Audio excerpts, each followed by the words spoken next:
What's up, guys? Welcome back to Blood, Sweat, and Gear. I'm Scott McNally. Of course, I'm here with Skip Hill in the middle. We've got Andrew Berry. These guys have been coaching for a long time. We're hanging out tonight for a bunch of stuff. We got a bunch of bodybuilding stuff to talk about. We are celebrating because with all of your help, we have hit 10K subscribers on YouTube. Should I hit that button for that, guys? Hit it. All right. I'm not going to do this again. Do it. 10K. Love it. I love that. Yeah, I appreciate all you guys. And do it again. No. Do it again. Just do it one more time. I'm so excited. It's Don't in the microphone and control everything. Okay. Yeah. Oh, God. Thank God. Skip doesn't have. Okay. First Skip. One more time. And joining us today is Skip Hill. I love that. Okay. Thank We'll you. stop. Appreciate We'll it. stop. Thank you. You got it out of your system? I don't. I'm hoping you didn't because I want to hear it again. Go ahead. So we've got a bunch of bodybuilding stuff we're going to talk about today. I also want to mention thank you to our generous sponsor, TrueNutrition.com, for supporting everything that we do and having supported us for years now. You know, they're a company that is pretty. They're if you got to know them to know them. They're not a company that's going to be like out there flashy, promoting the Mr. Olympia and stuff like that. They're a hardcore bodybuilding company with a reputation that's been based on making solid products for a good price. So we appreciate them having supported us through all of this. If you guys Was that off the top of your head? Be honest. You have to know them to know. That's actually pretty good. What did because I say? That describes you have to know them to know them. I think isn't that what he said, Andrew? Am I not? Yeah. That is pretty good. Yeah, that is pretty good. Yeah. I like because that. It's true. Yeah, it's definitely true. They're not advertising a ton. They're not all over the place. But if you're in the industry and you know your shit and you know them, and you know that it's just quality shit. Yeah. So and you can get Team Skip from them too. You can do. I've heard protein. that. Yeah, Team Skip protein. So where do we start, guys? We have a bunch of topics. Anybody who's watching this on the live feed, we're broadcasting at the YouTube page the Facebook page for Think Big Bodybuilding Media, and you guys are welcome to jump in with any comments, questions, thoughts. Share your thoughts. But we have some topics today. We're going to talk about the question: can you grow into a show? We are going to discuss transformations. We've seen a bunch of big transformations in our group lately, and it's been really cool and inspirational to look at. So I got some transformations from these guys, like their old pictures, their new pictures. I got one myself. I can dig that back up. And after that, we're going to talk about some competitive stuff. We're going to talk about when you have that guy who is just kind of coasting in to get his requalification, and he's not necessarily nearly as peeled as the guy who like put all of the cards on the table. Does the guy who may be better but isn't in as great a shape, does he deserve to win the show? So Skip's had a bunch of judging experience. Both Andrew and I have been competing for a long time. I'm sure we both have our thoughts on this one. I'll look forward to getting into it. But to start us out, let's talk about growing into a show, or just growing while dieting, period. Everybody wants to think they can do it, but where are we at with that? Skip, you want to start us out, man? What are your thoughts on this one? There's so much to this topic. I know. So I think we should start off with that sound effect. No, it's too early. Can't it's too early. Can't do it. Now, there's a lot to this. Okay, where do I start? I will start with the genetic. If you're genetically predisposed, the more gifted you are genetically, we'll say that, the more likely and the more likely you can grow into a show, and the more dramatic the changes can be. I mean, there's a ton of other variables, and I'm sure we're going to get into them, so I don't want to rattle off for 15 minutes, like I usually do. We'll try to exercise some restraint today. But I'll tell you this, and I think this is probably the most important thing that I could say. I think more people, if they come into their prep relatively lean, I think more people can grow into their show, and there can be more of a recomp side. And recomp is a very gray area, and I understand that. It has a very broad definition. But I think that most people can recomp into a show or grow into a show more than think they can.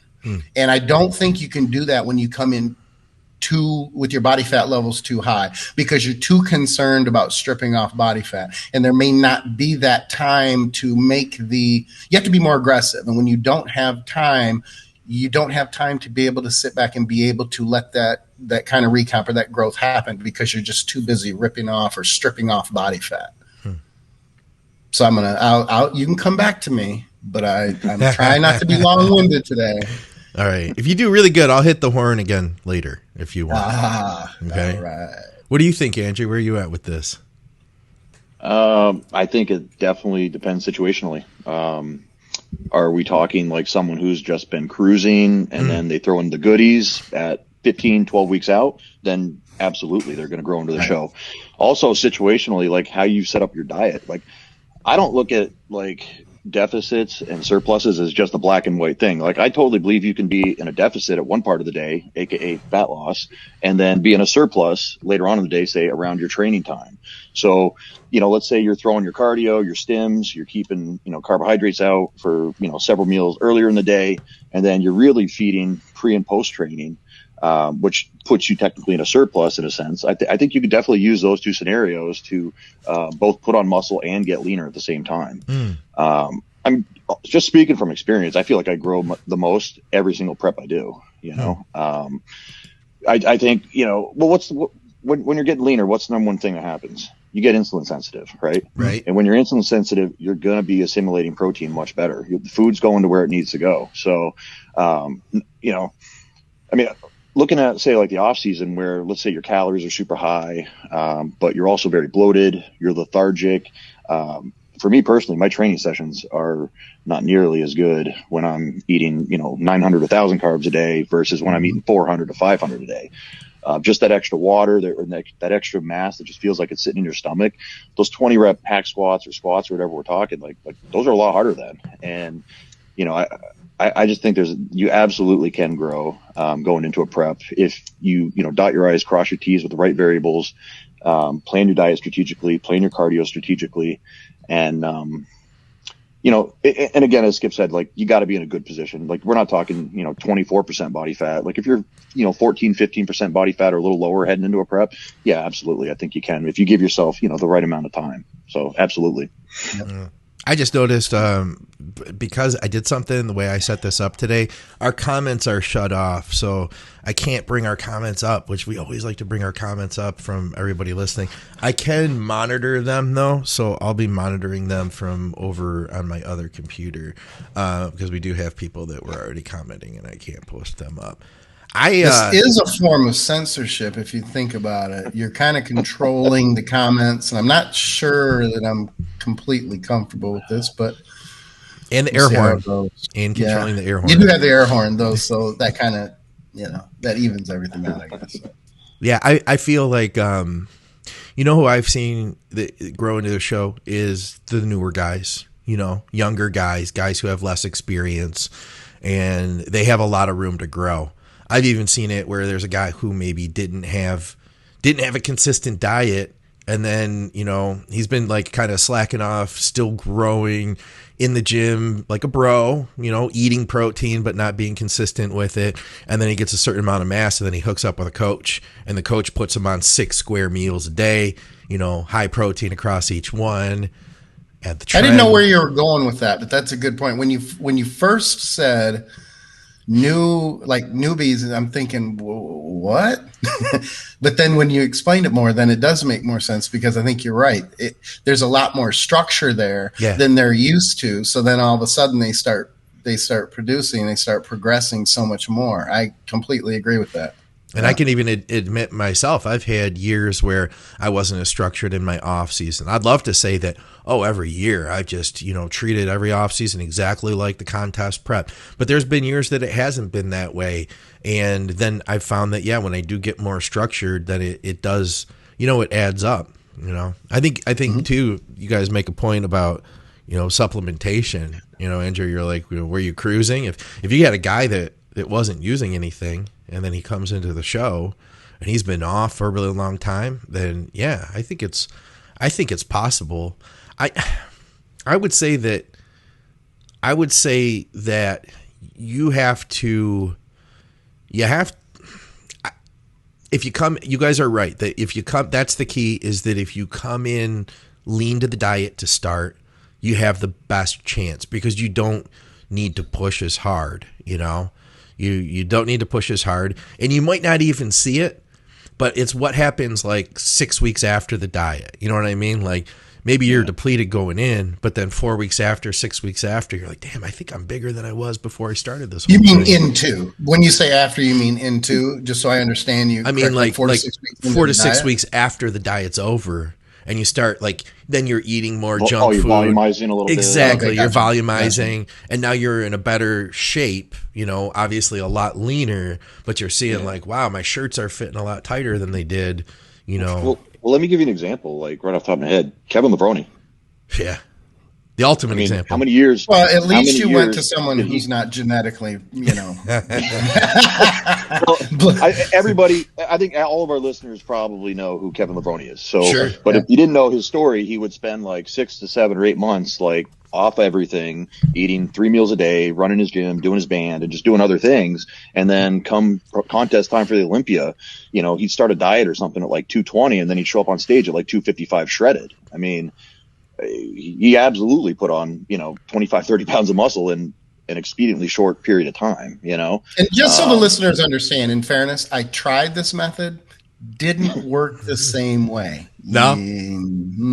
Well, no. I believe Matt Porter was trying it for a few years before he passed away. Before the last show he did, I can't remember which one it is, maybe North Americans. I feel like he was talking about how he purposely downsized. He purposely went off everything other than, you know, low dose TRT.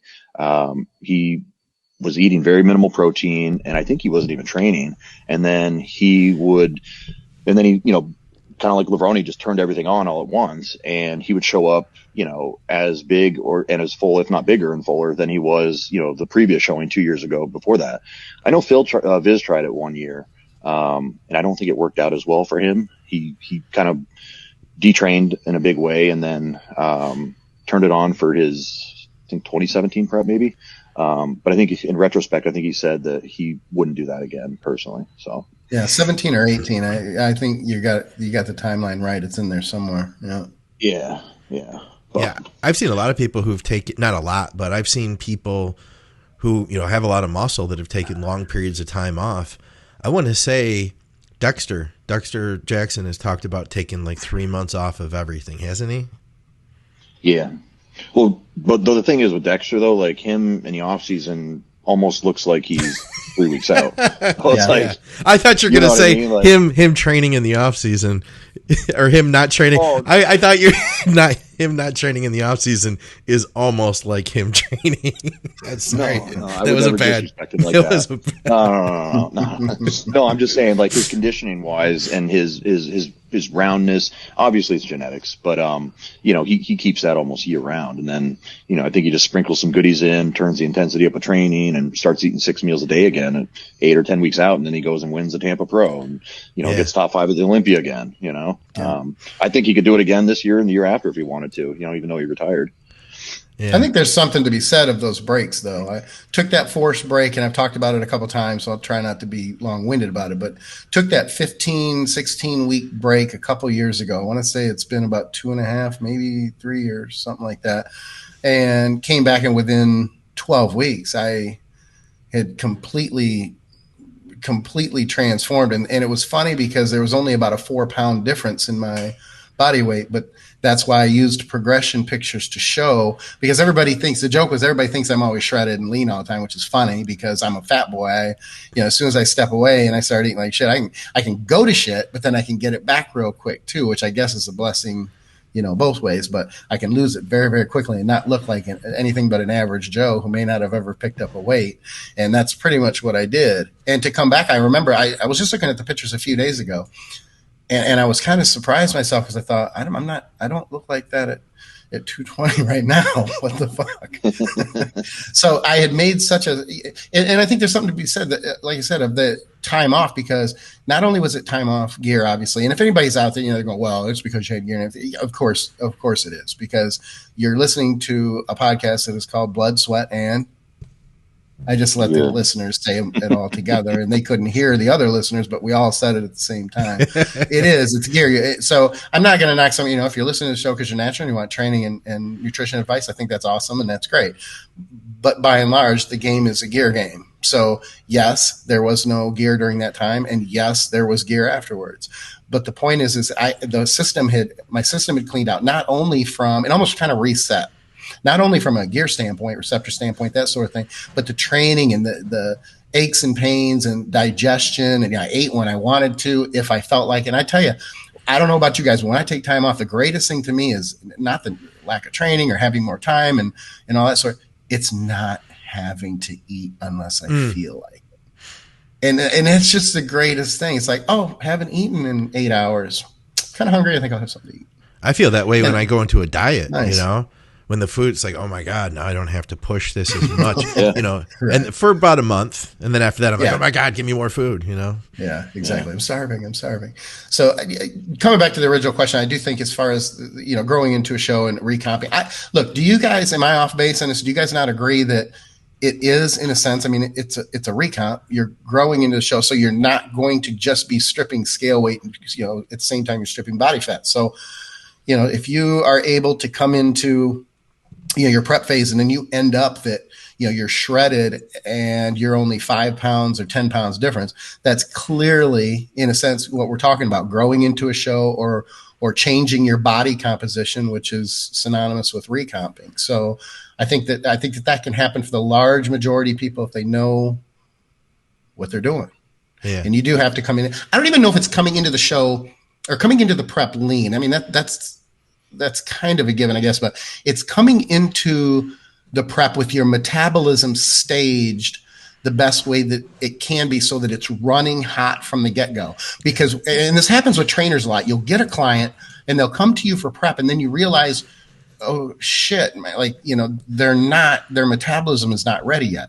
Yeah. So, or it's not in a good spot to begin with. And then you have to take some of that time to try to rebuild. So it's always better. I'll tell you, if you're a client and you're going to train with someone, you're going to do just a prep with them, do your stuff. You're better off eating a ton of fucking garbage food, to be honest. And I'm speaking for myself, but you're better off eating a bunch of garbage food than to come in either dieting or eating garbage food once a day. If you're going to eat garbage food, eat it like 3 or 4 times a day, because at least that way your metabolism will probably be in a better position than eating only once or twice. And I know that brings up other questions that listeners might be thinking of, whether it be, fasting or the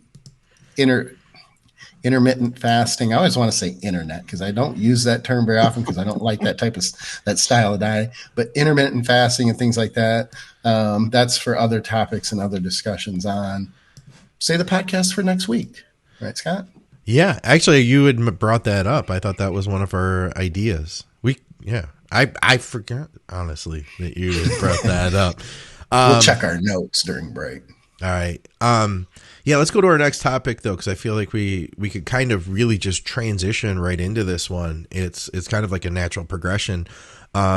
Transformations, like I said, so we have seen a bunch of really cool transformations over at the Think Big group on Facebook. I had posted a transformation of my own. And from there, it kind of sparked a bunch of people too. And so I feel like it's a real positive thing where a lot of people are getting the opportunity to see, all these different people that have, like, a lot of people that have gained like literally 100 pounds over the course of their bodybuilding. And I actually got a question about it that I wanted to pose to you guys. Let me see if I can pull this up. While you're looking for it, let me say one thing to the people listening. Please don't be that person who says, well, it's not a transformation because it's been 10 years. Like, transformations are only 12 weeks long or 8 weeks long or some ridiculously short amount of time. A transformation, by definition, is transforming something over a length of time. It is not specified. So as long as that person states what the time frame is, it's still a transformation. So don't be douchey. Good point. There you go. If I tried to tell everybody like half of our listeners, this is my 12-week transformation, if I were to say that would be a little right. Okay, so here's a question, and then I got some pictures of these guys and some of the transformations they've made, and we'll post those up over Talkin'. I'll find mine as well. Hey Scott, I definitely don't want to make this about me, which is why I'm asking here. He DM'd me versus posting it like on my transformation pictures. He said, I'm curious to your and maybe the guys from the podcast's thoughts on this. There have been a lot of transformations in the group where guys are gaining upwards of 100 pounds. My question is, what's more impressive? Someone losing over 100 pounds or someone gaining over 100 pounds? I'm one of those people that lost 100 pounds, and my question definitely isn't meant to be about me because I don't think that losing 100 pounds is impressive. I should have never been a turd to begin with, and however many people are very impressed with the transformation. So it has my mind turning, which is more impressive. I thought it was a kind of a fun question to talk about. Run with it, Andrew. My opinion, not to take anything away from the gentleman's question, because losing 100 pounds is absolutely amazing. You know, obviously he took a lot of dedication. He stuck to a plan. He didn't deviate. He probably hit some bumps along the road, but he got back on the horse and kept going. So that's awesome. But I think putting on 100 pounds of muscle tissue is definitely more impressive. I mean, that means you're taking a bantamweight, 130 pound bantamweight, and turning them into a super heavyweight at some point over their career. Right. Mm-hmm. To my knowledge, there's probably only a few people that have actually done that. So 100 pounds of muscle mass is, I think, in my opinion, more impressive because it means you probably didn't miss a meal over 10 years. You didn't miss a training session over 10 years. You know, you ate when you were already completely full, bloated, and, you know, you didn't want to look at food. You ate the things that you didn't necessarily want to eat, you know, chicken and rice or whatever, you know, all the bodybuilding stuff. So, yeah, I just think the 100 pounds is definitely more impressive in terms of a bodybuilding standpoint, as a bodybuilder that works with bodybuilders and other, you know, athletes, while also saying that 100-pound fat loss is absolutely incredible as well. But just the 100 pounds of tissue gained is definitely more impressive in my opinion. Yeah, I'm going to be boring and I'm going to say the same thing. And the reason being, I don't know if he used just an arbitrary number because, you know, he had lost 100 pounds, because when you say put on 100 pounds, you make a very good point. That's not common. I mean, if you're talking about losing 35 pounds versus gaining 35 pounds, you know, at least that's a little bit more normal. 100 pounds that's freaking out there. And I agree with all the points you made.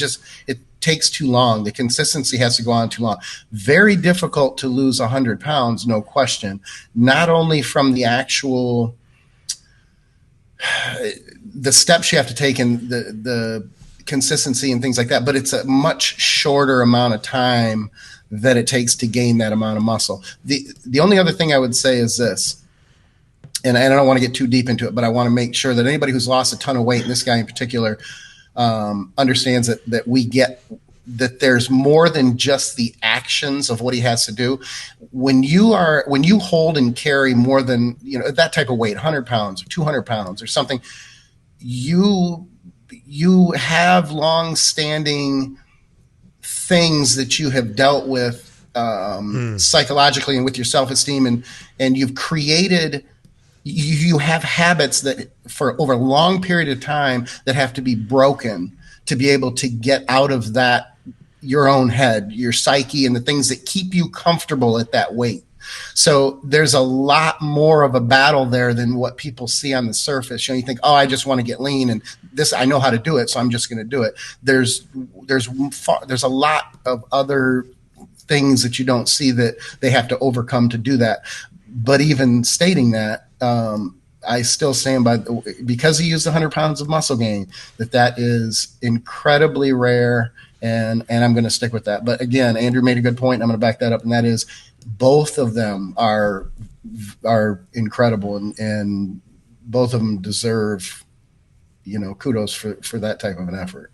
I'd agree. Well, do we know one that has actually put on 100 pounds of muscle? Like, let's say. I was thinking about that when you were talking. I don't know that I do. not from being like a baby to like, an adult Right. bodybuilder. I'm saying like, But from training. you're Well, you're an adult. here's where I'm Yeah. at. Here's where I'm at. So it's by no means 100 pounds of muscle, but so I trained when I was a kid. When I was 14, I got into bodybuilding, and I lifted for about 2 years. Yeah, 13 actually. About the time I was 13, I was on a split, and then my buddies were coming over, and I kept working out, and like I had no concept of nutrition whatsoever, but I had a little understanding of exercise, and I helped other guys in my neighborhood like get onto like really wasn't push-pull legs. It was more like chest, back, Chest, legs, biceps, and shoulders. Exactly. Legs on Saturday afternoon. Chest for about 45 supersetted with minutes. biceps. But then I got out of it. And I got back into it for like a year at 19.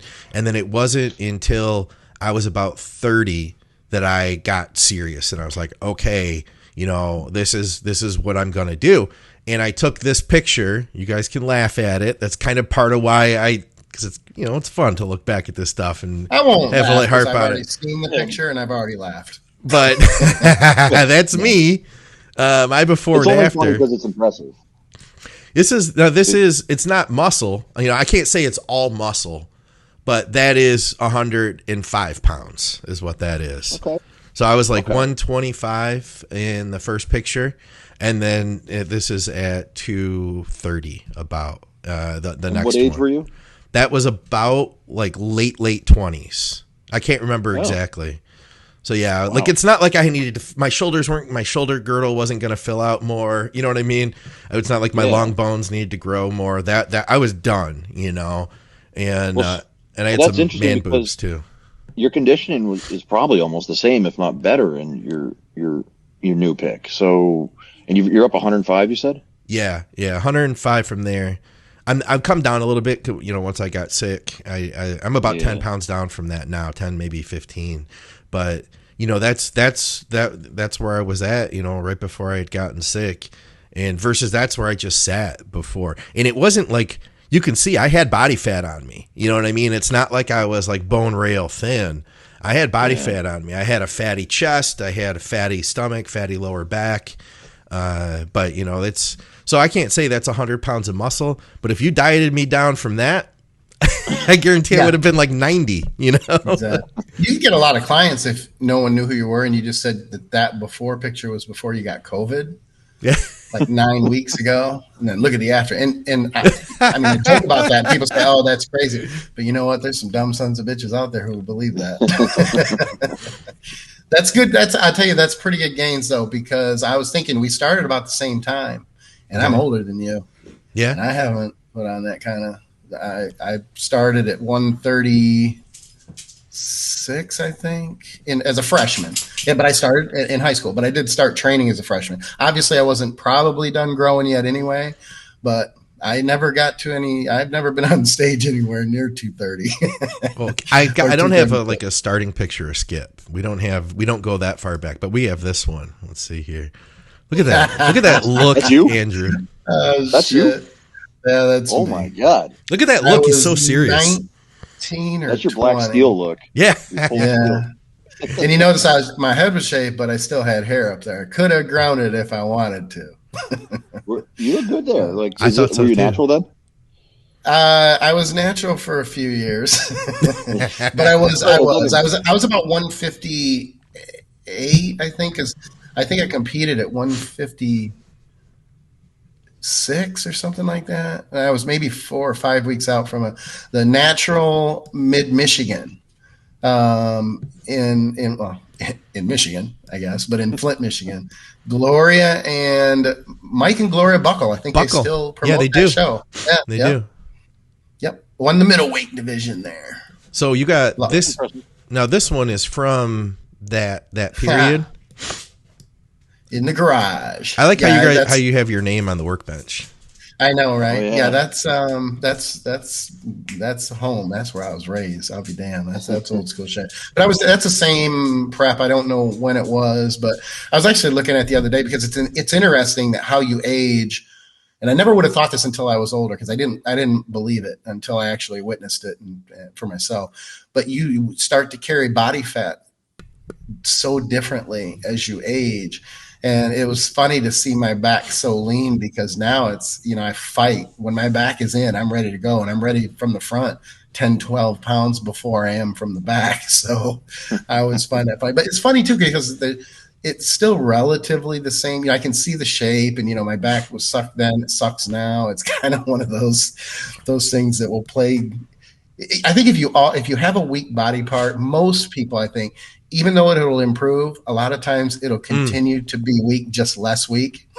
Well, what's up with this one now? 100%. How heavy were you in this shot? Well, that was at Junior USA's, but you have to understand that was not prior to going on stage. That was one day later. Okay. And that's why I took the shots, because I was like, it's really too bad I couldn't have loaded like this, because I was like 222 or something like that, something crazy. It was in the low 220s, I think, or 220. I can't remember. Was Skip Logan born? That was crazy full, but it wasn't stage ready though either. Admittedly, if I would have gotten on stage like that, I would have looked soft. The lighting there, it was different. We all know how that goes. But nonetheless, What year was that? That was 09. Yeah, 09. So it's been a little while. It's been, 11, 12 years. We got some Andrew pictures here, too. Let's see. All right. So what's that first one? How good God, that dude. That was my first show. That was the 2001 NABF Supernatural up in Bridgeport, Maine, I think it was. I was all of 188 pounds and still at 6'2" then. So I was telling Scott before this, I posted like these pictures up, or maybe even like some progress pics after the show on one of the forums, and they're like, "You look good, kid. When's your next swim meet?" You know what? That's not fair, because I'll say this: at your height, and you know me, I call a spade. At your height, I would have not thought that you were that light with your scale weight. You said 188. I mean, you do agree, Scott? I didn't. Yeah, I would have thought. I would have thought heavier. Yeah. Oh, hell yeah. So now, what about the second one? I dieted from 242 down to 188. I was a fat ball of shit. Yeah. Now, what about the second picture? one? What were you in? I was like 252, and that was like 4 or 5 days before the universe this year. So it was a great freaking look, man. Yeah. No, thank you. No question. So yeah. I feel like your legs were already good back then. Whoops, I didn't mean to do all that. Well, especially for somebody that tall. Yeah. Well, I'll tell you why. Because being someone so tall, like I was never good at the bench press. And all my buddies, that's what they wanted to do, was bench press like 3 days a week, right? And I could barely do like, I think of that, when I was in like high school, I could barely do 225 for like one rep. Well, my buddies were getting it for like 5 or 6. So it just wasn't fun for me. But I found that I could do the squats. And that was going to be my exercise, because I was doing 405 for like sets of 10 by the time I graduated high school, and while my buddies could barely do 225 for 6 or 8, so that was always like my calling card was, I'm going to do the squats. I'm going to do squats and leg presses, and because you kind of gravitate towards the things you have somewhat of a talent to. Sure. And the bench press just wasn't it's still not my friend, but yeah. Yeah. So, now that shot, that contrast from the back, that's wicked. It's huge. I mean, that's more impressive even than the front. And not only that, but obviously, the condition is so much better too. But you can tell. I mean, you were pulling deads when you were young too, though. Yeah. So. Yep, that was the other thing I really liked to do was deadlift. It's funny because I could deadlift more by the time I would graduate college than I could have done 5 years ago, because I've deadlifted in 5 or 6 years really. And you guys probably the same thing. It's just, you do it once and like you're injured, or your back locks up, or it just affects all other aspects of your training. So I don't even waste time on it anymore with the deadlifts really. But back then I did. Hey, what's going on, guys? Thanks for watching another podcast here at Think Big Bodybuilding Media. And thank you to our great sponsor, TrueNutrition.com, for making this all possible. TrueNutrition.com is owned by Dante Trudell, the creator of DC Training. He wanted to create a supplement company that offered high-quality, third-party tested supplements at a fair price. High-quality protein powders, just about every type you could think of. Huge variety of flavors, plus health and performance supplements. Check them out, TrueNutrition.com. And hey, if you use our code ADVICES, you directly support our podcasting. Thanks, guys. Let's get back to the program.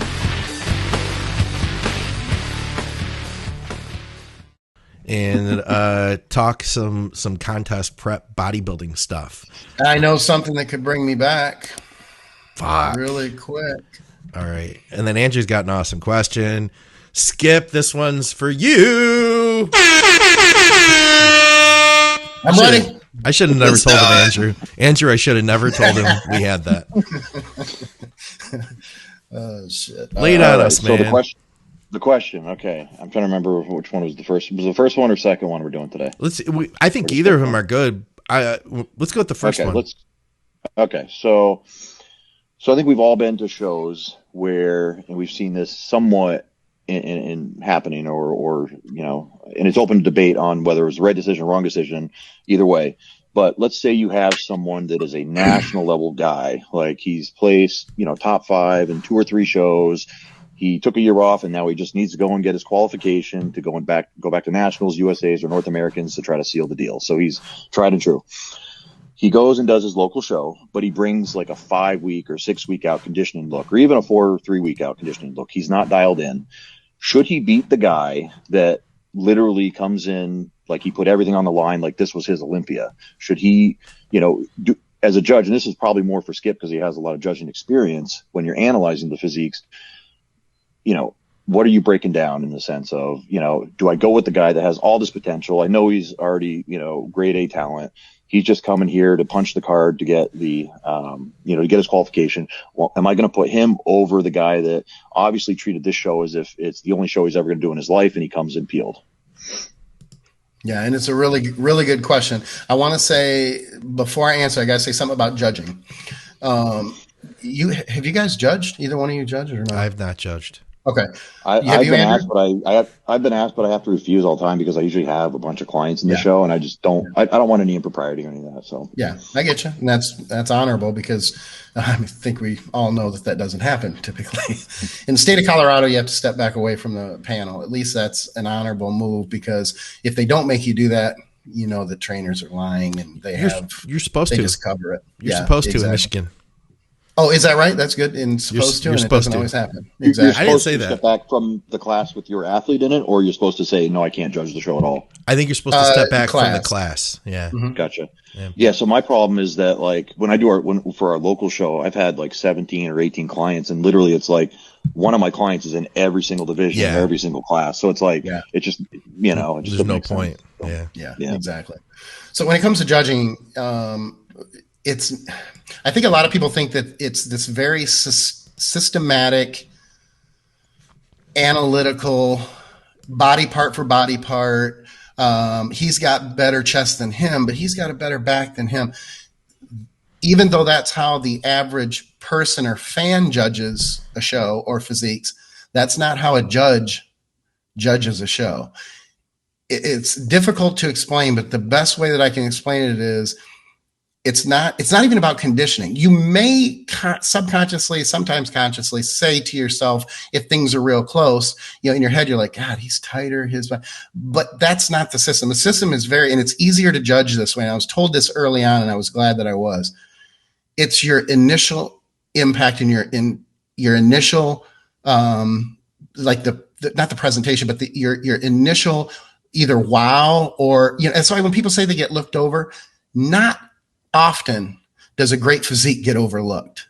They're uneventful. And I know that may hurt somebody's feelings, but trust me, I've been Mr. Uneventful, and I have been not noticed. And it wasn't because I was really good and didn't get noticed. It was because I was really average, mediocre compared to the people I was standing next to. And more people need to accept that than I got robbed or that I was overlooked.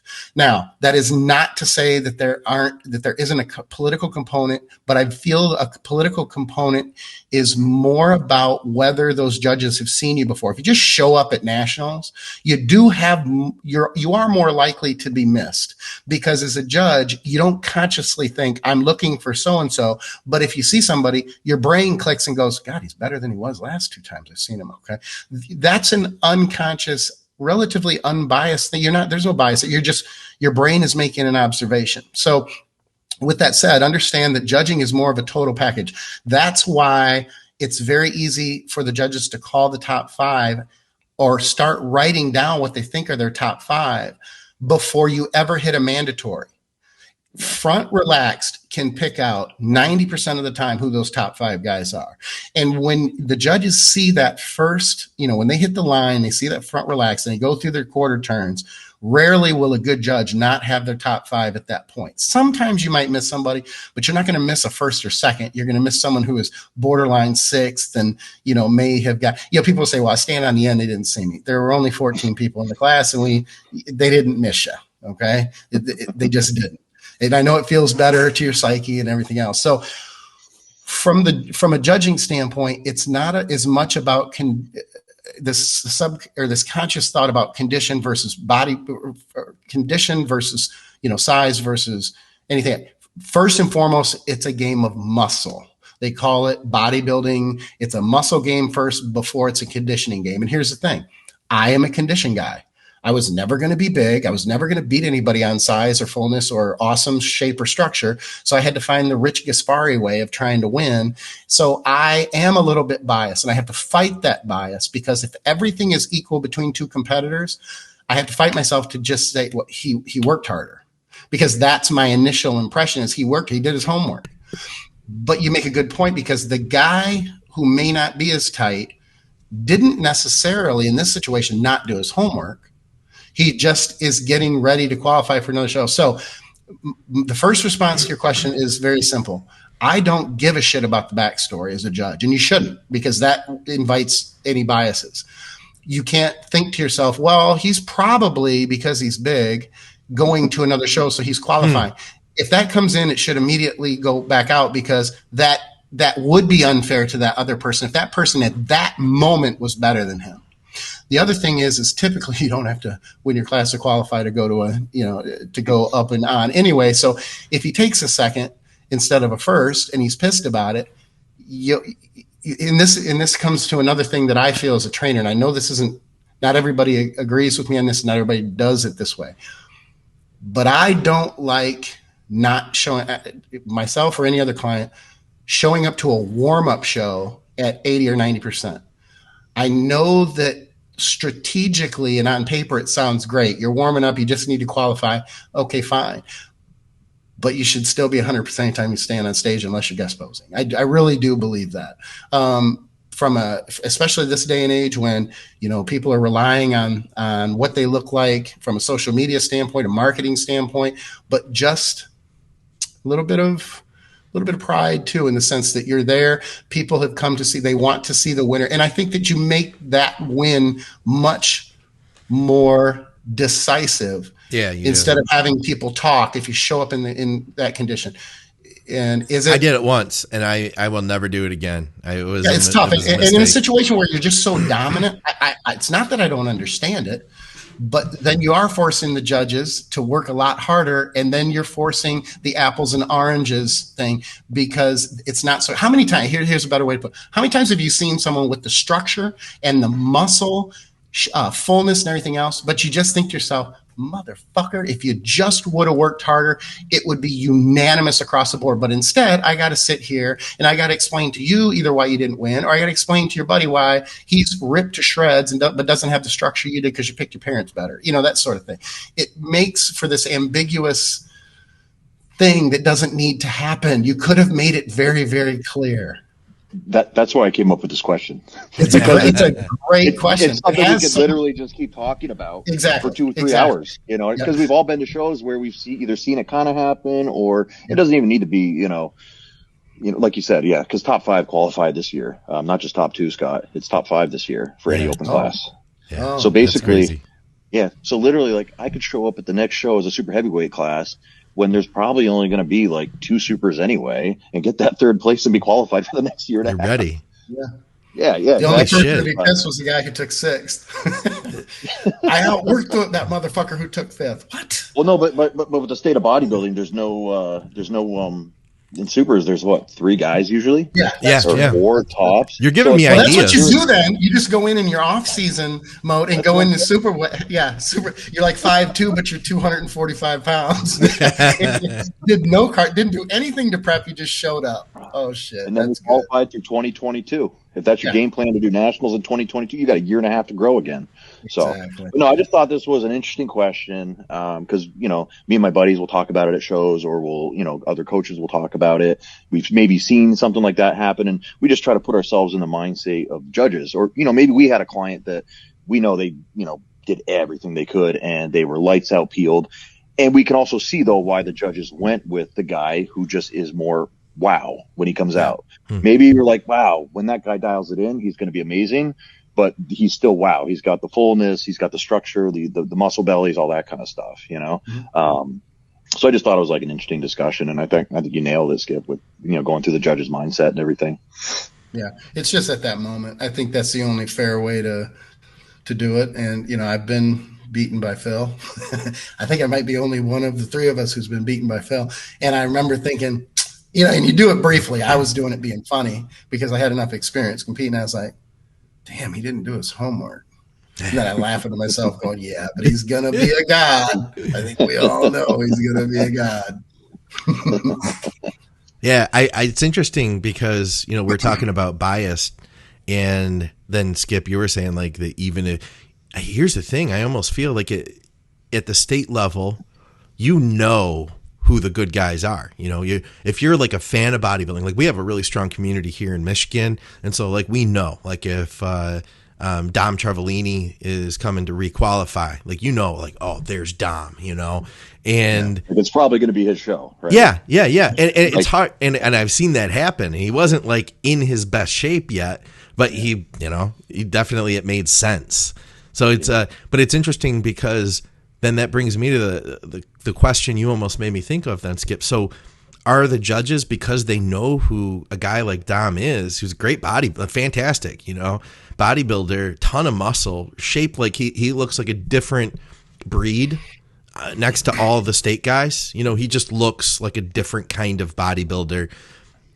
Is there going to be some sort of prejudice there, because they know who he is and they know he's on his way, even if and I don't want to put him on the spot, so we'll just make it generic again, but anybody in that situation who's not in their best shape, I guess it would be hard to remove yourself from having that bias.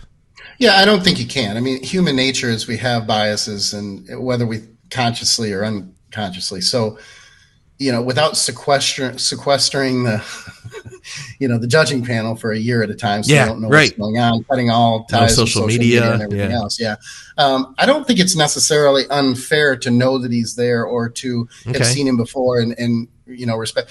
I just think that ethically, you have to be honest enough with yourself to be fair to not even to him particularly, but to everybody else who has to compete against him. It's just fair to judge them based on when they stand next to each other. And if he is structurally so much better than the guys next to him, and he's not in shape. You see, the question really becomes, how far out of shape are they?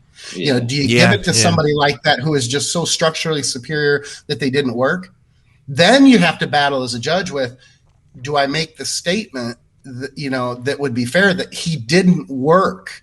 You don't get to just show up. That's a tough one. But here's the nice thing about judging, and I am shocked at how many people do not understand this. I'll use a 5-panel. It doesn't matter if it's 5 or 7. It's always an odd number of judges, because they kick out at least, like with a 5-panel judging panel, they will kick out the lowest score and the highest score, and then average the middle scores, or say average. They add them up, and then the lowest total after they add them is, of course, the top position, and from there. So you may see after a show, let's say you took 4th, you could have a 2-2-1-5-6 and end up in now don't add those up and break them down. But my point is, those are arbitrary numbers. Yeah. That you can end up in 4th without ever a judge putting you in 4th place. So that might say more about the judges, like the non-precision of the judges. Sure. Maybe an inexperienced judge. If like 3 other people had you at 1, and then someone knocked you down as a 6 and a 5 or something like that. Maybe those 6 and 5s don't really know what they're looking at, but anyway, yeah. And I'm laughing telling this because I have one client out there that if he's watching, he's laughing going, "You're using my example from 2 weeks ago." Oh. And that was the first thing I said was there doesn't seem to be, all the judges aren't on the same page here. But nonetheless, it does happen. And as a competitor, if you don't have that experience, you're going to, you could be freaking out like, oh my God, what the hell? But that's the system, and it's the best system. If you have a 7-person panel, they may kick out, or a 9-person panel, they would kick out the bottom 2 and the top 2. That's to take out. That's why when people say, well, there was one guy up there and the one guy has zero control over that judging panel, unless it's a conspiracy to screw you over. And he pulled them all into the back room and said, when this guy comes out, well, which guy? His name's John. Well, we all have numbers. What number is he? I mean, what does he look like? He's a really big guy. I mean, the conspiracy thing is kind of funny. Now, so it makes it difficult, far more difficult to get screwed over than the average person would think. It just doesn't happen anywhere near as often as people think it does. Now, head judge, they can fuck some shit up because they can say, as an example, I'm using a strictly hypothetical situation here. They could say after prejudging, but before the night show, they could pull the panel together and say, listen, if you guys as a judging panel hand down this person as the overall, the guy who won the heavyweights, I'm not going to call him. I'm going to call the guy second to him, because his acne is too bad and I don't like it. Yeah. And then the judging panel hands down those numbers, and that would have been the winner. And the head judge does, on his own, not call him as the winner. Have you ever seen that happen? I'll say this. If I ever saw that happen in the state that I was judging in, I would never judge in that state again. It would be the last show I ever did in the state of Colorado. I mean, in the state of in any state that I was judging in. Oh. Did you see how I did that on purpose? How about this situation, though? Because I think maybe a lot of younger, more maybe inexperienced judges might follow the lead of the head judge. And the head judge moves people around, and let's say the guy he likes, or the 2 or 3 guys he likes, he puts them 1, 2, first, second, third position.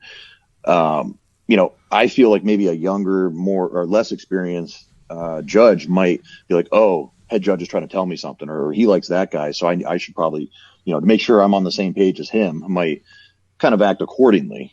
I would like to think that all the judges in that panel know what they're looking at, know how to evaluate physiques, and probably fall in line with what the head judge is saying. Whether, we're not talking like between the first and second place guy being a 1-place decision. I'm just saying, like, I hope that they're like, yeah, I could see those 2 guys being 1 and 2. Let's break them down and figure out which one is a little bit more, has more of the wow factor. You get what I'm saying?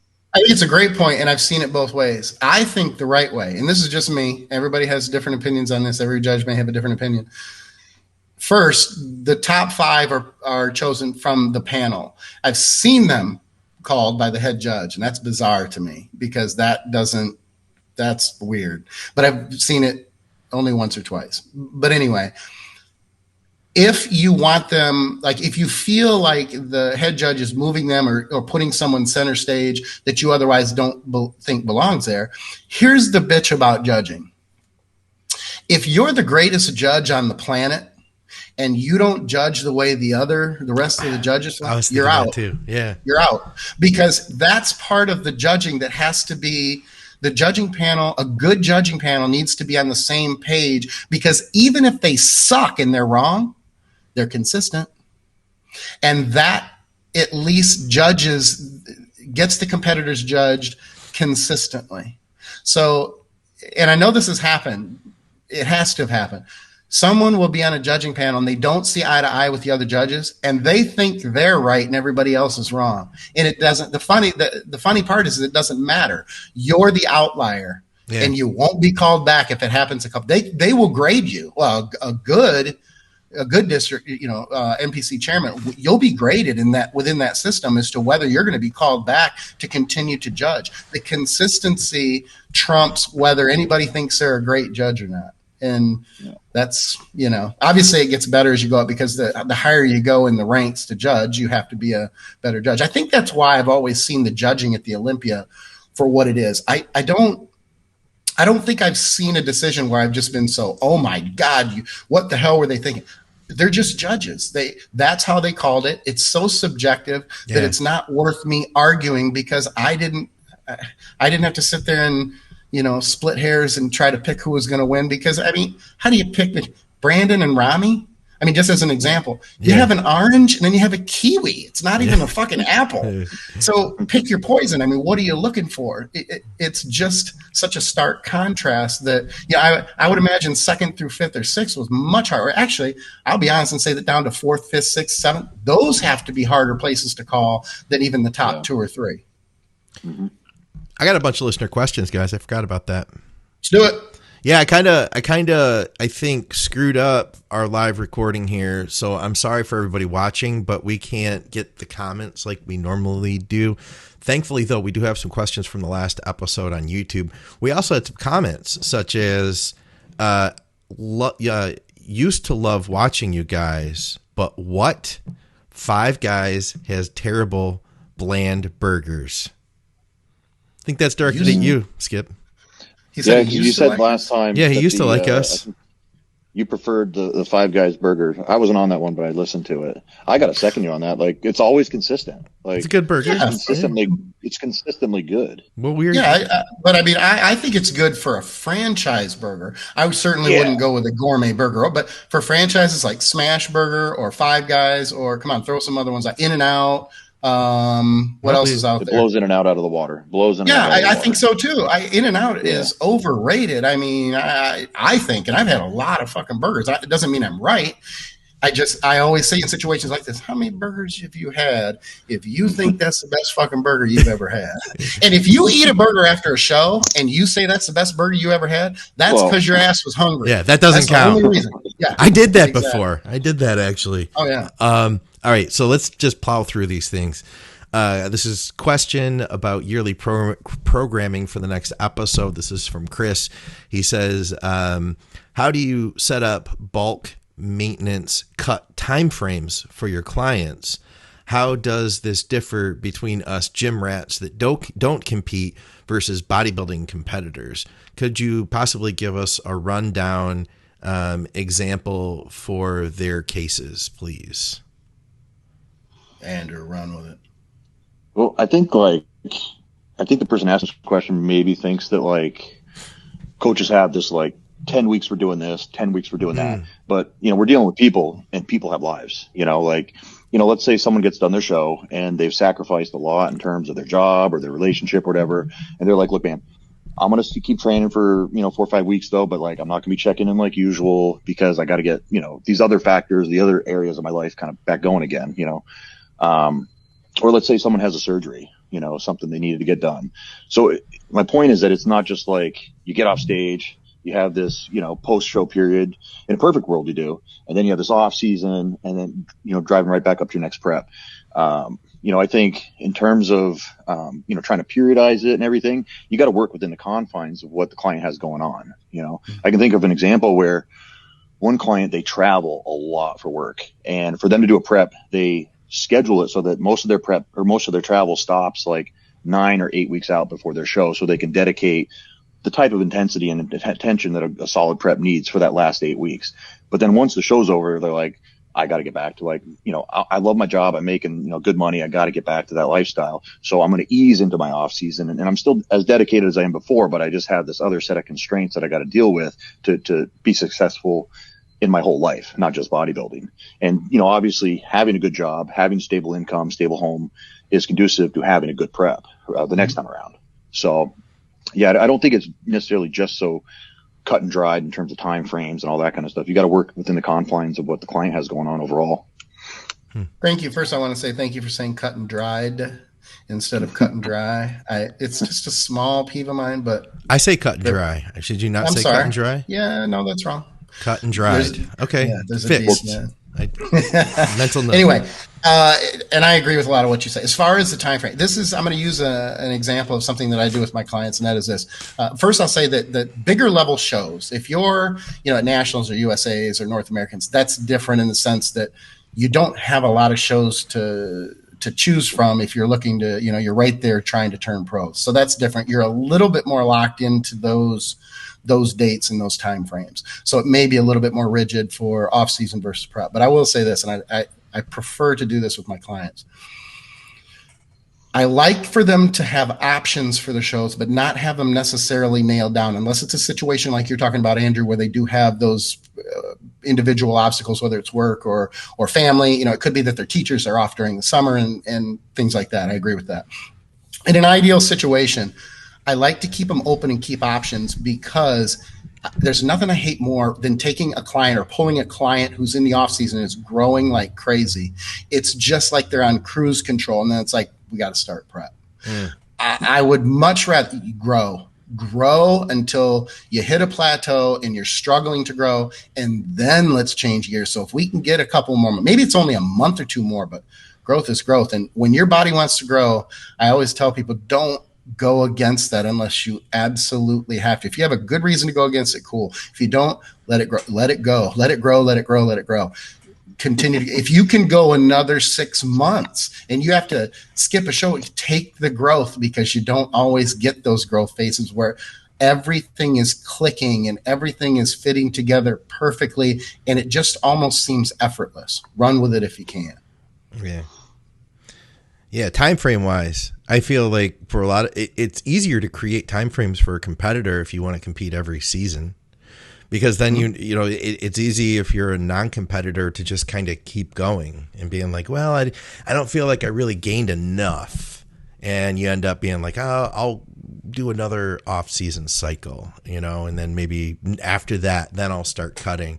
I think that you have a window, and it's like, I know I got into a groove where it was like, at first I wanted to compete every year, but what did I do? I competed in fall. And then the following year I competed in fall. But then after that I competed in spring. And then what I started doing was I started going like, if I did a fall show, or excuse me, if I did a spring show, then I would wait and do a fall show the following year. You know what I mean? That way you had a lot more time, well, you know, some more time for an off season. And if you have more time and if you're growing, I think that's great. I think another component too that matters is how long have you been growing? Have you only had 2 or 3 years and you're going to start competing? Even if you're relatively good, you would benefit going longer times to be able to continue to grow versus someone who, like myself, who has been training for so long that, if I take 2 years or if I take 7 or 8 months, I'm probably not going to have this dramatic size change if I take 2 years. Plus, I'm closer to death than most of you motherfuckers too. So the clock is ticking. My biological clock is ticking. It's cut and dried right there. There are variables. Would you guys agree, if you have a national competitor that's top 5, they should be competing every year, like for that nationals or Sure. But if they are a local level competitor, I tell them every 1.5 to 2 years. Yeah. You should have a contest season every 1.5 to 2 years. So if you competed in the spring this year, you're not going to compete until the fall of next year. So you're getting that time frame in between, or later even, like if you're having a particularly good off season and it's working out that way. So that's kind of because you can be good. And we've all seen it. I'm not going to mention any names. I'm sure we all can.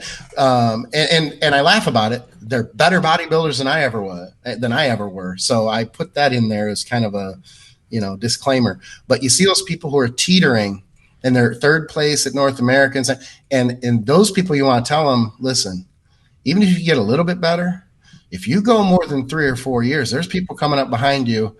Yes. Next generation, and they're going to be even a better you. So you better fucking win it and get your pro card because time's a wasting. All right. Most effective way to train and eat after, basically after any cycle, but he says after a simple test only cycle to maintain gains in strength. The best way? Can I tackle this one? Or I think do all of the things you can do that you were doing, all those good habits you had while you were on your cycle, because we all know people take their training a little seriously, they take their diet a little more seriously, their supplementation, they got to get to bed. All those things that you were doing on your cycle, do those while you're on, while you're off. Yeah. But then consider pulling back on the volume just a little bit or the frequency of training. If you were a 6-day-a-week trainer and you were getting tons of progress while on your cycle, I would say immediately pull it down to 5 days, because what do anabolics do? They increase muscle protein synthesis, plain and simple. And your muscle protein synthesis machine is going to be slowing down just a little bit. So still do all those things that are putting you in a position to put on muscle, because you can still grow after you, let's say that real clearly. You can still grow when you are not gassed up. Yeah, that's right. I know a lot of people these days like to think, oh, they stop going to the gym completely. They stop eating their 6 meals. They're like, oh, well, I'm not on anything anyway. But no, like you can absolutely bridge those growth cycles with not as impressive, but as close to as impressive growth cycles if you do all the little things. And that's something I try to preach to my clients. Like, okay, yeah, we're back to cruising. Now treat this as if you are blasting 1,000 milligrams of this or, whatever. Like treat it as if you're still blasting really hard, and you're going to surprise yourself. You're not even going to notice that you're going off. Okay. Yeah. And I think you can really create that mindset, and that mindset the results will follow within that mindset. That was about as well put. The only thing I can think of to add, or maybe even just to not necessarily expound on, but to clarify, is because you covered damn near everything. When you go into the crew, whether it's cruise or you're coming off or whatever else, the first thing that will defeat you is your psychological approach. Because if you know you're off and you're not as focused and motivated and you're not into your training as much, that's what's going to fuck you up. It's going to cut into your consistency with everything. It could be sleep. It could be focus in the gym. It impacts everything. That's your biggest fight, is the mental approach, making that transition. But you covered everything to change, pulling back on the volume, possibly pulling back a little bit on the intensity or the frequency, 1, 2, 3 of those in different combinations. You got to play with it, and making sure. I have one more thing. Don't go into a cut phase if you feel like you gained too much fat immediately after you come out of a cycle, because you do run the risk with those restricted calories of losing more of those gains. You want to hold them, and you want to let your body get set with those. In fact, I would almost say until you go back on, because you can make, that's a damn good point that a lot of people don't get. You should still be growing and progressing even when you're TRT or off cycle. You should. And if you're not, it's a recovery issue. Well, otherwise, why would natural trainers continue to progress over the years? I've seen some damn good Doug Miller. There's tons of good natural bodybuilders out there that progressed without gear. And so, and I think Dr. Scott, one of the episodes you guys did 2 weeks ago, you're going over the study where the population that was using drugs and population that wasn't, and half of those population was training, the other half wasn't. And the guys that trained, but were not taking drugs, had just as much muscle gain as the guys that weren't training and that were taking drugs. Yeah. So I think that's a pretty powerful statement right there, is that, hard training can be an equalizer for taking drugs if you're not working hard, in a sense. Yeah. Yeah. We had a training question here. Where was this? Golden age training question about, here it is. Supersetting back and chest in one workout, like golden era bodybuilders did twice per week. With a different exercise selection, altering on both days. Is this going to be productive or counterproductive? Depends on the person. Yeah, depends on the person. It does. What about personally? How about just personally? Where do you stand on it personally? I wouldn't do it. I don't do it either. I'll tell you this. Okay, I'll break down a situation though. Me personally, I can do a back day, and then let's say I have a chest or a push day, and then maybe a leg day, and then a day off. And then let's say my fourth training session of the week could be a hybrid back and chest session, more of a pump style training. But I'm not going to be trying to do my max type lifts. I'm going to be doing more touch up stuff, and get more blood volume and hit more of a metabolic pump versus, mechanical tension type stuff. Absolutely. But I wouldn't be doing that twice a week consistently. I don't know about you guys. Yeah. I'm not a fan, and this is just my personal belief. It's not right or wrong, and people who disagree with me are not wrong for doing it differently. I don't like to superset antagonistic muscle groups. I don't like to do that. I'll superset inside of the same muscle group, but the back and chest thing, the bi and tri thing, the quad and ham thing, I just am not, I'm just not a big fan. If I'm in a muscle group and I've got a client, and we're in that muscle group until we're done with it, and then we move on. Now, I may still train hamstrings, halfway between quads, but that's more to get my breath from if I'm done, doing high rep hacks and I need to catch my breath to do an isolation move to keep things going instead of going straight into another compound movement. But I've never been good with that. And I have tried it. Every now and then I'll give it a shot. and I still don't like it. But I do know other people, even top trainers, who like to do it. So it's not a right or wrong thing. I think it's just a preference type of thing.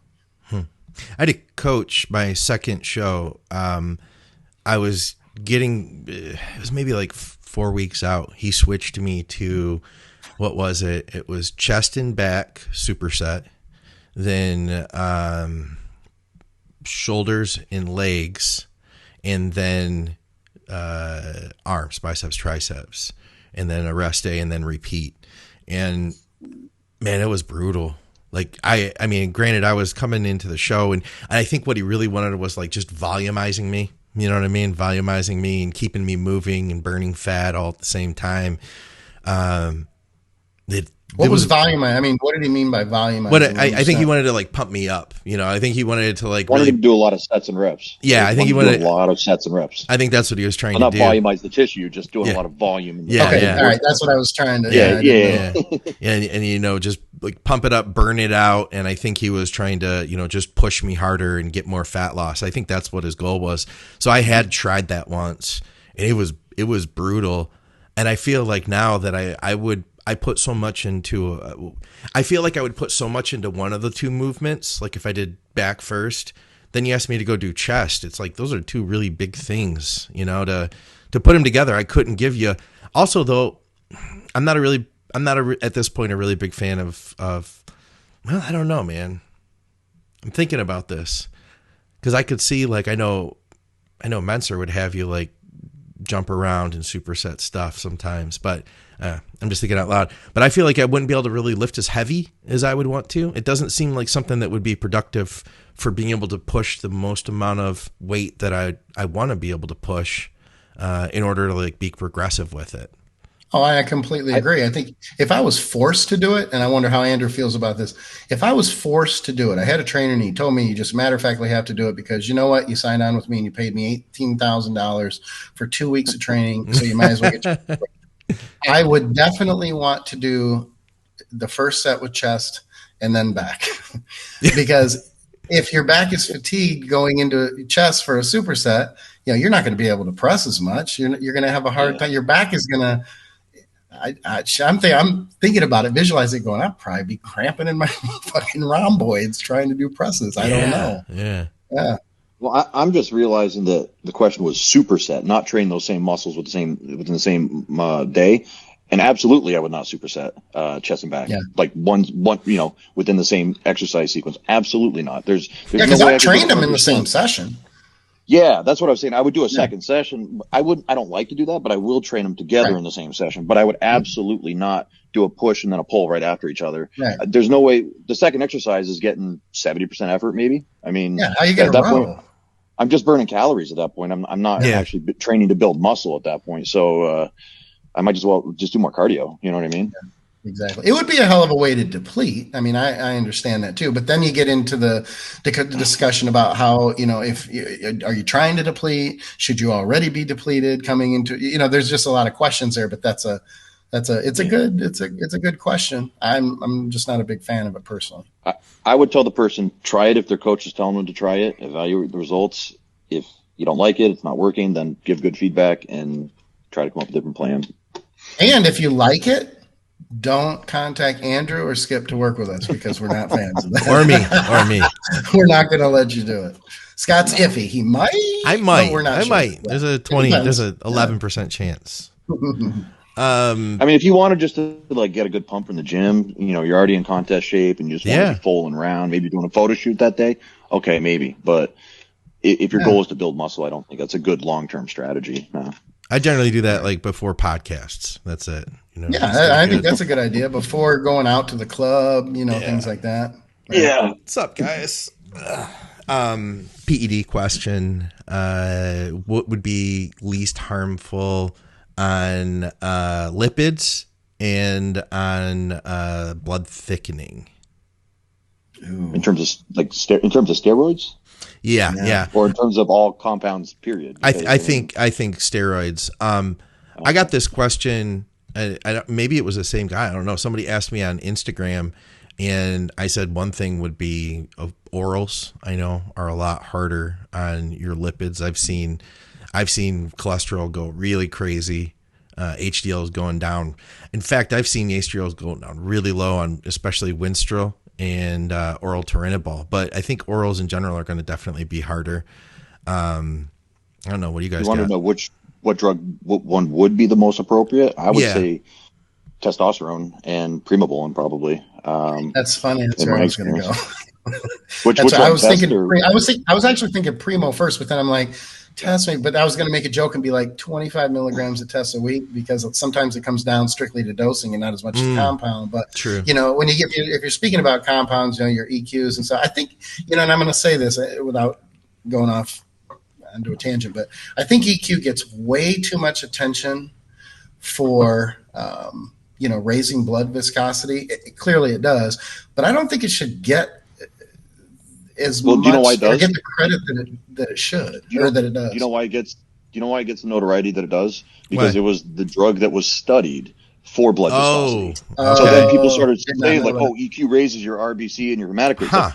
You know that all steroids do that, right? Yeah, exactly. It's just they didn't test trenbolone in a clinical setting to see what that does. But we all know trenbolone does the same shit. We all know that every single anabolic compound, at least all the ones that I've ever used or know of, will have some effect on your lipids, will have some effect on your blood values, your RBCs, all that stuff. So I know exactly what you're saying, Skip, because people will be like, well, I don't know if I should be using this EQ because I heard it'll raise my hematocrit, my red blood cells. It's like, guy, like every anabolic is going to have that effect. Okay. Like now we're going to be responsible about all of them, but don't think that shooting 1500 mgs a test is going to free you from that burden. Right. You know what I mean? Yeah. So I've noticed, it seems to me like there is a decade ago or 15 years ago, the talk was all about like what we needed to do to protect our liver. And that was a really big deal. And everybody was like, well, you got to run the milk thistle. You got to take the milk thistle to protect your liver on cycle. And it was kind of like a go-to thing on the message boards where you'd be like, this is my cycle. I'm taking the milk thistle. I'm taking the PCT afterward. This is what it all looks like. If you didn't mention the milk thistle, then people would be like, what are you doing for liver protection, bro? Nowadays, I feel like the concern is high hematocrit. And I'm seeing more and more questions on our podcasts about how to handle high hematocrit. And I'm wondering if this is in response to people not coming off as much and people running higher cruise doses. I can tell you that I ran a high cruise dose. Well, I'd say like, as Jordan Peters has been calling it was like TRT plus. I was on like 300 milligrams a test for an extended period of time, and I called that my cruise dose, my TRT. And my blood did get obviously a lot thicker over time, and I had to learn the lesson that, if you keep it down in range, a lot of people I think are going to do a lot better on hematocrit. They're going to be okay. A lot of younger people especially. Yeah. But when you start raising those doses, there's no free lunch, I guess. Yeah. And I'm wondering if I'm seeing more and more of these questions about how to control hematocrit because people are, in fact, running higher cruise doses, not taking, and then they go into a cycle and they're already kind of borderline. You know what I mean? It's not terrible, but then they're borderline and they're at like 50, 51, 52, and now they're adding in, the gram of test and, the EQ or whatever. Yeah, I can't discount that. I don't in age, you brought up a good point. Age is huge when it comes to blood viscosity as it's related to RBCs, hematocrit, and hemoglobin, because a lot of young, at least in my experience, not only myself personally, but with clients over the years, there is a pretty direct correlation the large majority of the time with how long they can stay on, the dosage, and how well they respond from a blood marker standpoint when it comes to viscosity. So the body is just more resilient when it's younger. I always compare it to alcohol, where as you get older, you drink alcohol and you still can't train 2 days later because you feel like death, where when you're younger, you can do that and it's just, you still have a great workout and that's great. The body is just more resilient when it's younger. So it depends on the age. It depends on, there's a lot of factors there. But again, I think coming back to the compound, I think not any compound, but it's going to come down to not just the compound, but dosage and how long you're running. And the old adage still applies all the time when it comes to things like this. Just monitor your blood work consistently and pay attention, because it's not just the number, it's how those numbers trend over time in relation to dosage, being on, being off. And, a lot of people make the mistake of only checking blood work when they're off. You have to have those blood work numbers when you're on, because you have to be able to contrast the two and see how your body is responding, especially if you're on more than you're off.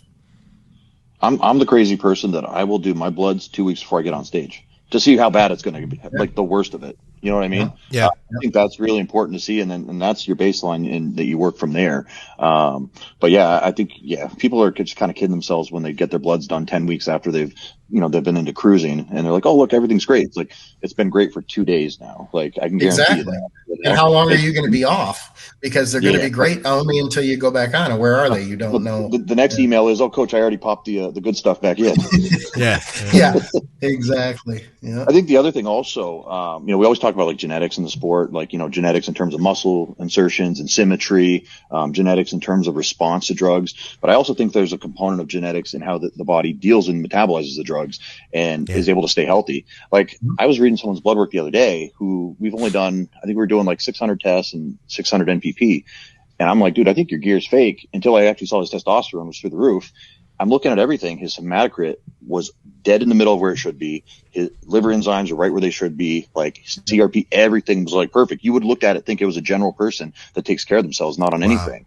So I do think this is the first time I've ever seen someone with perfect blood work, despite the testosterone and free tests being through the charts. So I do think there's like a genetic component about how some people just metabolize the negatives of this, of the things we do, to a degree. Yeah, I agree. That's all we got, guys. That's all our questions for the day. Next time I will fix the live stream so we can actually hang out. I advertised to everybody. I was like, hey, guys, come to the group, hang out, comment, all that. But we didn't get to share all that stuff. So I know we had Nate Spear watching tonight, if that actually worked on his end. He was messaging me. He was messaging like, when are you guys going to be on? You guys are late. How's he doing, man? How's everything going with Nate? Good. Just kind of, we're looking at nationals this year, and just kind of really started going again. He just had a little bit of time off, and things are. And I saw a picture he posted on Instagram yesterday, and I'm like, dude, was this old? Like, in my mind, I'm thinking like, he's already round and juicy again. And so yeah, I think it's going to be another good year for us.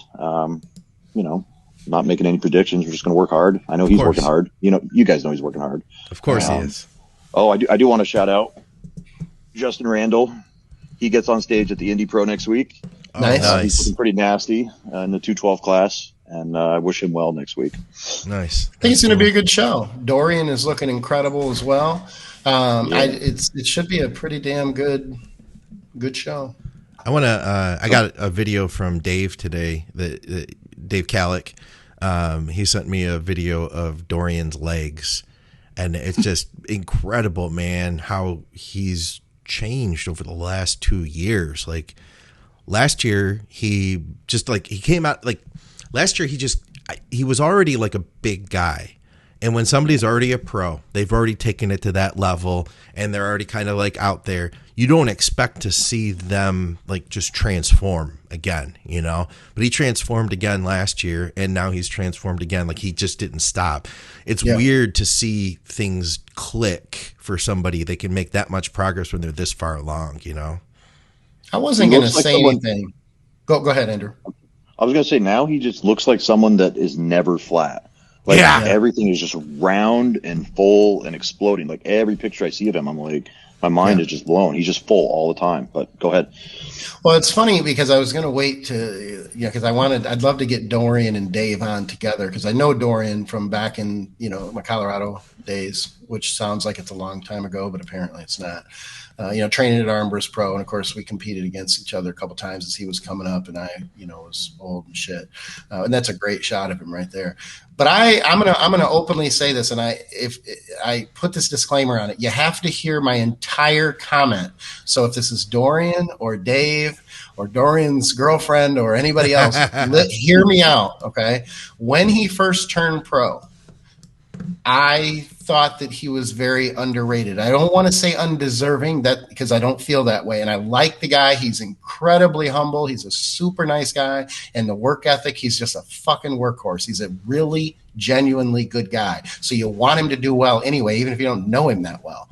But I wasn't impressed in the sense that I was thinking, I was like, wow, I expect him. Since he turned pro, I didn't think he would do much as a pro. And god damn, the guy, it's just crazy, the transformation. So when you said that, I thought, God, I can't not say anything now.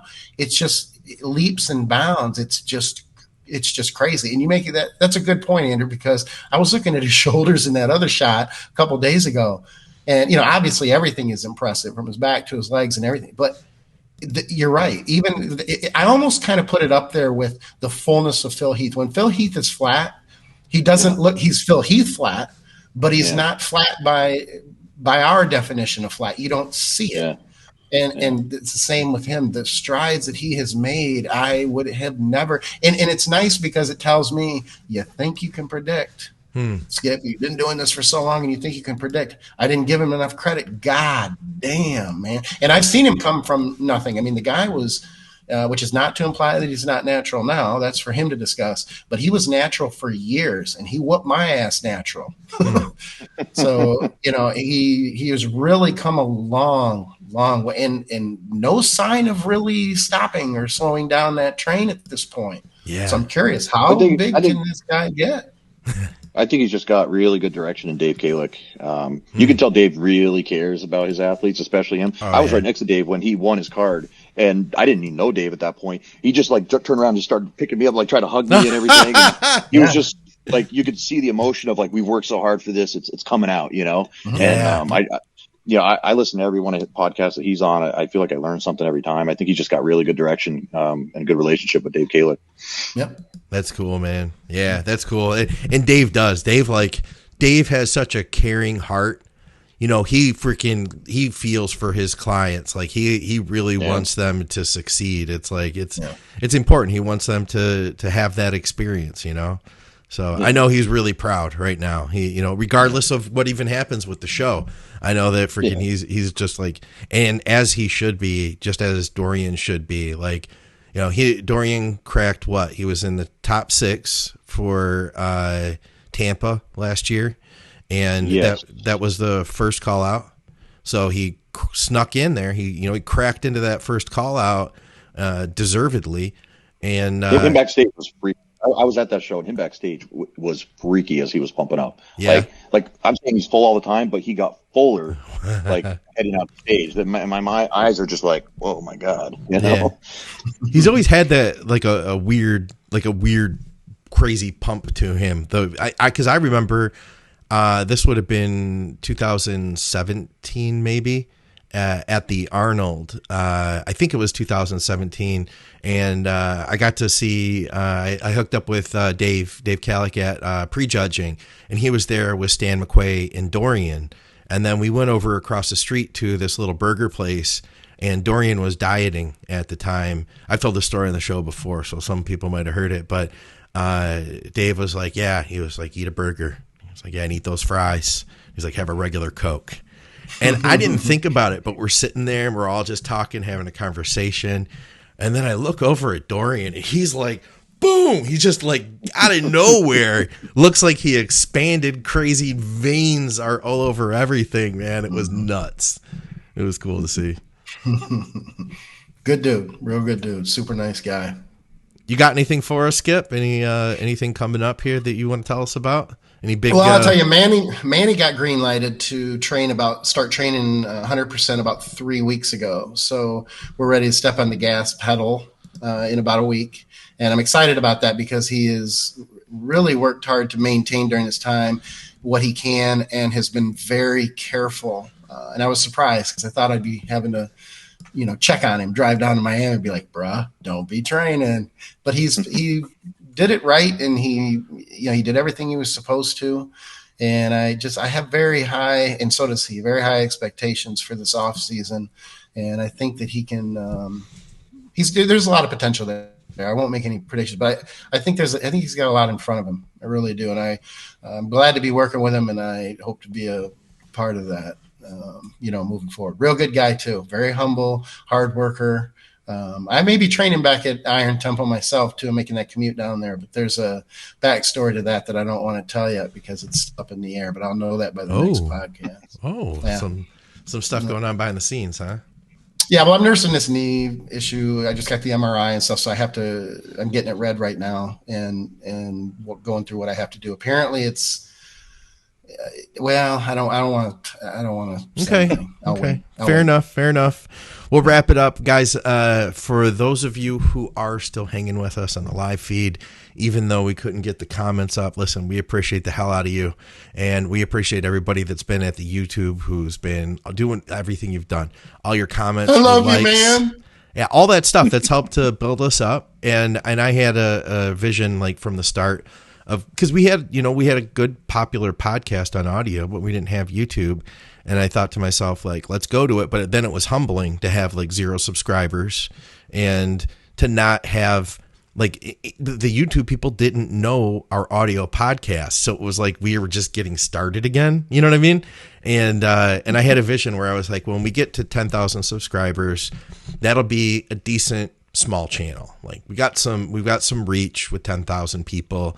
That's a decent small channel. We're not competing with Dave Palumbo and all of that, and that's okay. Like that's not what our goal is to do. We want to try to tap into the people who truly want to just like grow a lot of muscle, and that's who I think we've found. So we appreciate you guys watching. I appreciate both of you guys because you guys helped to bring us here, and we appreciate Andrew. Thank you for joining us today, man. Well, thanks for having me on, guys. Enjoy talking to you. Skip, I came up with something funny to say about Andrew. Remember, okay, so his handle is Barry Swole. Yeah. And I looked at his pictures and I was like, that before picture, were you called Barely Swole then? Hit the button on that one. Oh shit. I'm slow.